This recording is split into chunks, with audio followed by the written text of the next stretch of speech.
ఆదికాండం మొదటి అధ్యాయం మొదటి వచనం అదేనండి. దశాబ్దాల క్రితం అమెరికాలోని చికాగో పట్టణంలో కూడుకున్న ప్రపంచ శాస్త్రవేత్తలకు తెలియని 5 సంగతులు అక్కడ ఆరంభమయ్యాయి. చూడండి, ఆది యందు, ఇన్ ద బిగినింగ్, టైం, కాలము, దేవుడు పవర్, సూపర్ పవర్, దేవుడు, భూమి పదార్థం, ఆకాశములు, అంతరిక్షం సృజించను పని. అక్కడ నుంచి ఆరంభమైందండి బైబిలు.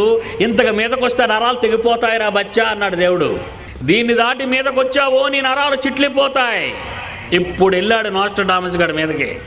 కాలం చెల్లిపోతుందట. ఎప్పటితో? 2012 డిసెంబర్ 21. అందుకేనండి ఇంత గుండె ధైర్యంతో సింహంగా నిలబడ్డాను. నా దేవుడు నాకు ఇచ్చిన జ్ఞానము, రాయించిన మాట, ఈ మాట చెల్లుతుంది కానీ నోస్ట్రడామస్ గారి మాట చెల్లడానికి వీలు లేదు. ఆకాశం